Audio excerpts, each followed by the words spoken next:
મોટા ભાઈ કેમ છો? મજામાં? मोटा भाई, आपने ट्रेन तो देखी होगी, कई बार देखी होगी। मोटा भाई, ट्रेन के सबसे फर्स्ट पार्ट में एक इंजन होता है और पीछे अलग अलग बोगीज होती हैं, first class, second class, third class, general, something like that.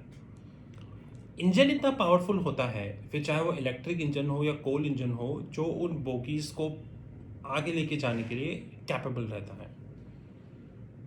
उन बोगीज का खुद का वेट, उनमें पैसेंजर्स का वेट, उसमें लगेज का वेट, इतना सारा, प्लस एयर का प्रेशर, तो वो सब वो कैपेबल होता है। लेकिन हिंदी मीडिया और इंटरनेशनल मीडिया मुझे पुश कर रहे हैं ये सोचने को कि हम एक ट्रेन लॉन्च कर रहे हैं जिसमें कि वो इंजन नहीं होगा, बोगीज अपने आप ही चलेंगी।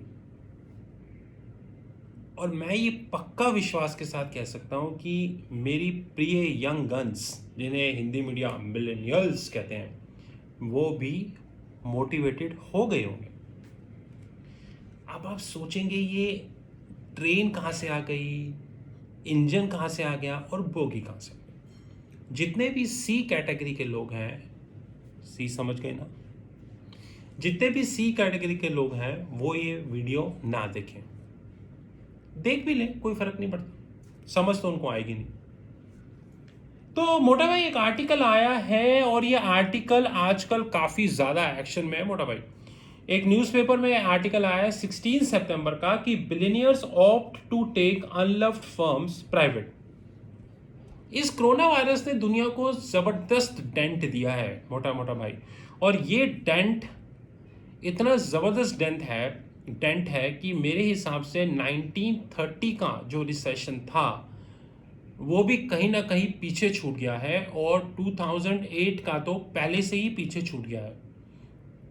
मेरा खुद का पर्सनल ओपिनियन ये है कि 2008 प्लस 1930 का रिसेशनरी इम्पैक्ट अगर इक्वेट किया जाए A प्लस B, तो भी वो कोरोना वायरस के इम्पैक्ट से कम ही होगा, और ये इम्पैक्ट आगे बढ़ने वाला है।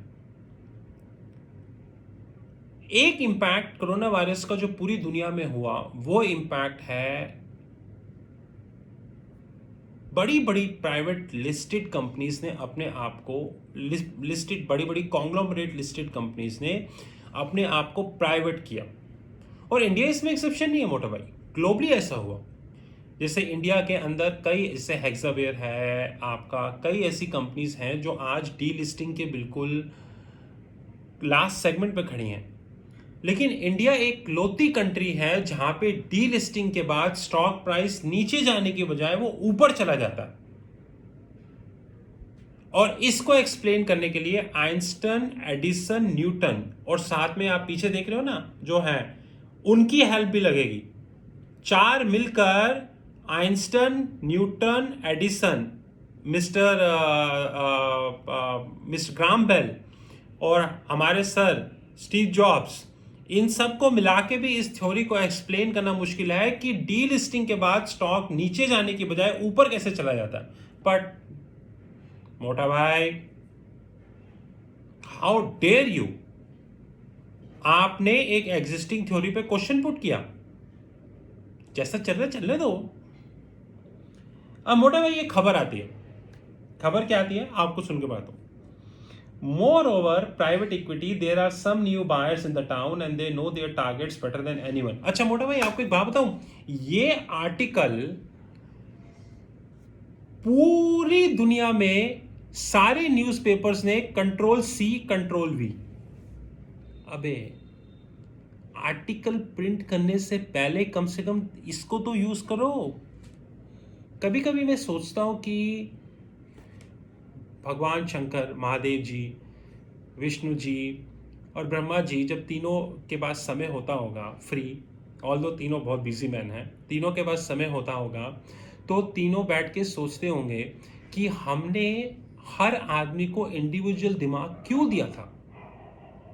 हमने ये इंडिविजुअल दिमाग इसलिए दिया था कि इस दुनिया में नई नई इन्वेंशन हो सके, नई नई इनोवेशन हो सके, नई नई चीज़ें ऑप्ट आउट हो सके, कोई और क्रिएटिव, ताकि एक जो मोनोपोली वाला स्टेटस है वो मोनोपोली वाला स्टेटस ना रहे, वो सोचते होंगे। लेकिन फिर तीनों निराश हो जाते होंगे, तीनों सोचते होंगे कि यार मोनोपोली को तो छोड़ो, यहाँ पे एक आदमी आर्टिकल लिखता है और पूरी दुनिया की मीडिया उसको कंट्रोल सी और कंट्रोल वी कर देती है। कोई इतना भी दिमाग नहीं लगाता कि कम से कम उस आर्टिकल में चार्ट तो चिपका दो। वही एक आर्टिकल ब्लूमबर्ग ने छापा और सबने control C control C control C control C control V paste करो, और हमारे मिलेनियल्स वो वही पढ़ के ही खुश हैं। चलो आगे बढ़ते हैं। तो इस आर्टिकल के हिसाब से मोटा भाई दुनिया की कंपनीज ने $26 बिलियन, तो इंडियन रुपए के हिसाब से मोटा भाई बोलूं तो आज $1 बिलियन में अराउंड 7,500 करोड़ होते हैं, 7,400। तो $26 बिलियन जो है, जो जिसमें कि अपनी कंपनीज को प्राइवेट किया जा रहा है, और जो 2019 के नंबर के हिसाब से 2500 टाइम्स है, 2500 टाइम्स। चलो ये तो छोड़ो, ये तो अलग बात हो गई, इसको आप अलग लेके जाओ मोटा भाई। लेकिन क्वेश्चन तो ये है कि इसमें से कुछ कंपनीज ऐसी हैं जो ऑलरेडी लिस्टेड है। मेरी प्रिय SoftBank. Sun, the chairman of the SoftBank Corporation, is revisiting the idea of the management buyout of the Japanese conglomerate, according to the people aware about the matter. The deliberation reflect continued frustration at the gap between the company 126 billion market capitalization and the value of its sprawling investment portfolio. How dare are you to challenge SoftBank? मोटा भाई, soft bank ने बोला ना इतनी value है तो उतनी value है, चैलेंज मत करना। कंपनी चाहे लॉस में हो, कंपनी चाहे लॉस में हो, उससे कोई फर्क नहीं पड़ता, लेकिन सॉफ्ट बैंक ने अगर बोला है इतनी वैल्यू है तो इतनी वैल्यू है।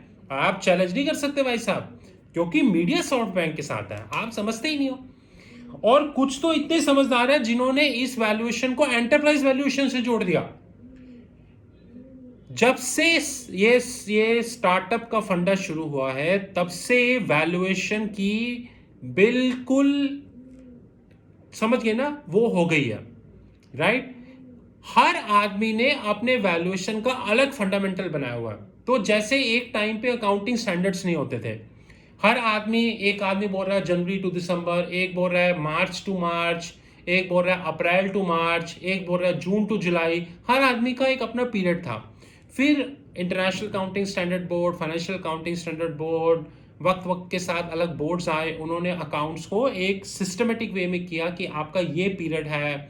जैसे अमेरिकन कंपनीज जनवरी टू दिसंबर फॉलो करती हैं, ये गाइडलाइंस है, इस हिसाब से इनकम टैक्स कंप्यूट होगा, इस हिसाब से रेवेन्यू कंप्यूट होगा, इस हिसाब से डेप्रिसिएशन कंप्यूट होगा। एक्सेप्शंस दी गई, गाइडलाइंस इशू की गई, इंटरप्रिटेशन इश्यूज को रिजॉल्व किया गया। आज हम इस लेवल पर हैं कि एक बुक्स जब कंप्लीट होती हैं, बुक्स मतलब फाइनेंशियल्स जब कंप्लीट होता है तो उसमें सिमेट्री होती है। एग्जांपल, गोल्डमैन सैक्स के एनुअल रिपोर्ट को जेपी मॉर्गन से कंपेयर किया जा सकता है, क्योंकि उन्होंने भी वो आईएफआरएस या यूएस गैप पे बनाया है, उन्होंने भी आईएफआरएस या यूएस गैप पे बनाया है, तो कंपैरिजन पॉसिबल है। ठीक है, दोनों बड़े बैंक्स हैं तो दोनों में कुछ ना कुछ छोटा बहुत इंटरप्रिटेशन इशू तो चलता है, it's a part of life, इसमें कोई दो राय नहीं है। लेकिन अगर एज्यूम करो कि गोल्डमैन सैक्स बुक्स बना रहा है मार्च से मार्च और जेपी मॉर्गन बना रहा है जून से जून, और दोनों के फंडामेंटल डिफरेंसेस हैं, तो दोनों बैंक्स को कंपेयर करना नेक्स्ट टू इम्पॉसिबल है। और ये पता करना कि कौन सा बैंक बेटर है, ये एक अनरियलिस्टिक असम्पशन है। लेकिन वैल्यूएशन में हर प्राइवेट इक्विटी अपने हिसाब से वैल्यूएशन निकालेगी, और उस वैल्यूएशन को हमारी मीडिया बोलेगी सत्य वचन, क्योंकि आपने वैल्यूएशन निकाली है तो आप तो प्राइवेट इक्विटी है, इसलिए सत्य वचन, दैट इज। अब अगर सॉफ्टबैंक, एक जो इश्यू क्रिएट हो रहा है, सॉफ्टबैंक सोच रहे हैं कि मैं प्राइवेट हो जाऊं, और सॉफ्टबैंक में जहां जहां माल लगा है वो सोच रहे हैं कि हम पब्लिक हो जाएं। तो अभी क्या सिनेरियो है, सॉफ्टबैंक पब्लिक है और यूनिकॉर्न की स्पेलिंग पता है ना,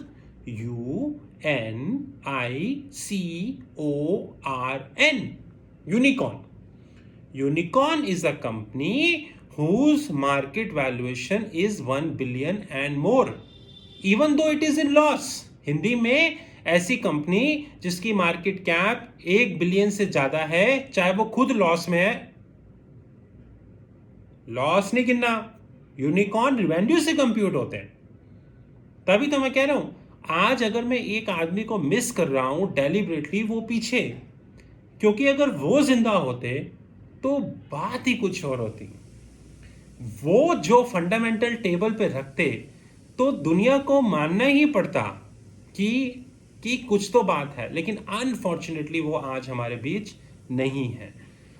तो सोचने वाली बात यह है, पहले सॉफ्टबैंक, अभी सॉफ्टबैंक पब्लिक है और सॉफ्टबैंक की मेजॉरिटी इन्वेस्टमेंट नॉन पब्लिक है, यूनिकॉर्न्स। अभी वो प्राइवेट हो रहा है और सॉफ्टबैंक की कंपनीज पब्लिक हो रही हैं, यूनिकॉर्न्स। क्वेश्चन ये है, ये कौन सी थ्योरी है sir? Which theory is pushing you to do this? और इस थ्योरी के हिसाब से आपकी वैल्यूएशन कैसे निकाली जाएगी? और हालत ये हो चुकी है कि अकाउंटिंग प्रोफेशनल्स उन कंपनीज की वैल्यूएशन को जस्टिफाइड करने के लिए एबिडा मल्टीपल तक भी गिर चुके हैं। और वो दिन दूर नहीं है जब अकाउंटिंग प्रोफेशनल्स इस चीज को जस्टिफाई करने के लिए, या वैल्यूएशन एक्सपर्ट इस चीज को जस्टिफाई करने के लिए रेवेन्यू मल्टीपल तक भी गिर जाएंगे कि let it be a revenue multiple and you just justified the valuation. Company चाहे लॉस में हो, उससे कोई फर्क नहीं पड़ता, तुम वेंचर कैपिटलिस्ट से पैसा उठाओ, आईपीएल में एडवर्टीजमेंट करो और अपनी वैल्यूएशन बढ़ा लो। मैं भी सोच रहा हूं, ट्रेजरी कंसल्टिंग $1 लाख जो है आईपीएल में इन्वेस्ट कर देती है और अपनी वैल्यूएशन बढ़ा लेती है, और मीडिया वालों को हम दे देंगे। मैं भी सोच रहा हूँ, लेकिन क्या है मोटा भाई, ऐसी चीज़ें ना बिजनेस स्कूल पढ़ाता है, ना मीडिया बताता है, और यंग गन्स में इतना दम नहीं है कि वो इन चीज़ों को समझे। और एंड रिजल्ट क्या होता है, कुछ कंपनीज जो एक टाइम पे $50 बिलियन की वैल्यूएशन पे खड़ी थी, आज उनकी हालत क्या है ये आपको पता है। और मोटा भाई अपने दिल पे हाथ रख के बताइए, वो कंपनीज आज पेपर से गायब हो चुकी हैं। क्या मोटा भाई आपने नोट किया कि पिछले 6 महीने में ऐसे कुछ स्टार्टअप जो कोविड-19 से पहले ऑलमोस्ट हर दिन न्यूज़पेपर में आते थे, आज पिछले 6 महीने से वो न्यूज़पेपर से गायब है? ऐसा क्या हो गया कि आप गायब हो गए? ऐसे आपके बिजनेस मॉडल में क्या चेंज हो गया? कोविड-19 के बाद एप्पल भी परफॉर्म कर रही है, माइक्रोसॉफ्ट भी परफॉर्म कर रही है, फेसबुक भी परफॉर्म कर रही है, गूगल और बेटर परफॉर्म कर रही है, दुनिया की टॉप प्राइवेट इक्विटी, वीसी और सारी टॉप फर्म्स परफॉर्म कर रही हैं, तो आप क्यों गायब हो गए मीडिया से? ऐसा क्या हो गया? हम आज उस दुनिया में रहते हैं जहां इस बात को कहने में मुझे कभी भी शर्म नहीं है, in 2007 reading business newspaper was about knowledge, but in 2020 reading business newspaper was about losing knowledge।